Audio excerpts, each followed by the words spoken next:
যেহেতু বহাগ বিহু আহি আছে বহাগ বিহু উপলক্ষে মই কিছুমান মেখেলা চাদৰৰ ডিজাইন বনাই আছো আপোনালোকৰ কাৰণে এই ডিজাইনটো মই লিকুইড এমব্ৰয়ডাৰী কৰিব লৈছো আৰু কাঠা ষ্টিচ কৰি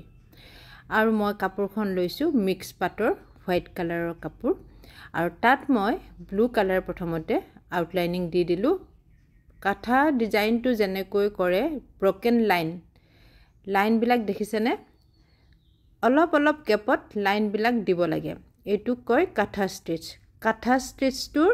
সদায় আউটলাইনিং বিলাক এটা কালাৰৰ হ'ব লাগে আৰু ভিতৰৰ বিলাক আন এটা কালাৰৰ হ'ব লাগে আপোনালোকে এই ভিডিওটো চালে সকলোখিনি ধুনিয়াকৈ বুজি পাব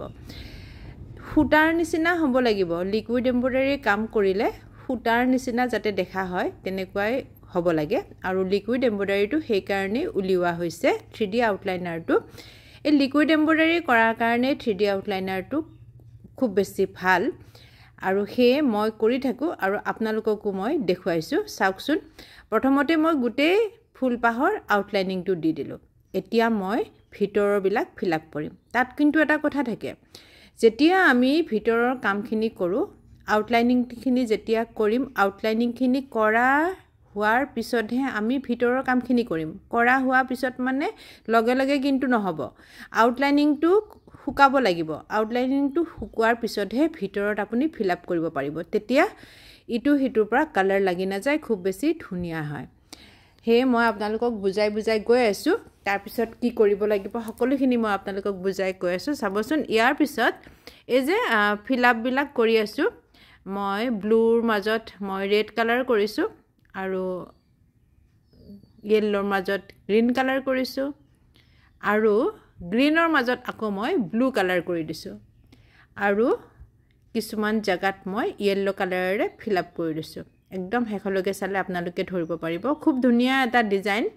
আৰু খুব কম সময়ৰ ভিতৰত হয় আৰু এইটো কৰাৰ 24 ঘণ্টা পিছত আপোনালোকে উলুটা ফালৰ পৰা নৰমাল হিটত ইস্ত্ৰি কৰিব লাগিব বহুত বেছি গৰম ইস্ত্ৰি নিদিব এনে নৰমালি যিখিনি আমাৰ হিট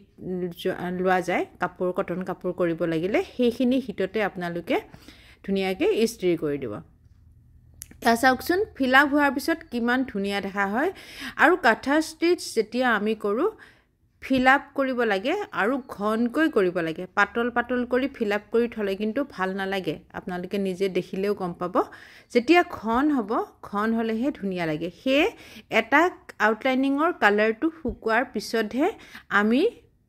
ভিতৰৰ ফিল আপ বিলাক কৰো আৰু তেতিয়া ভিতৰৰ ফিল আপ বিলাক ঘন হৈ যায় আৰু খুব বেছি ধুনিয়া লগা হয় এয়া চাওকচোন সম্পূৰ্ণ হৈ গল কেনেকুৱা লাগিছে আপোনালোকে মোক কমেন্টত জনাব দে ধন্যবাদ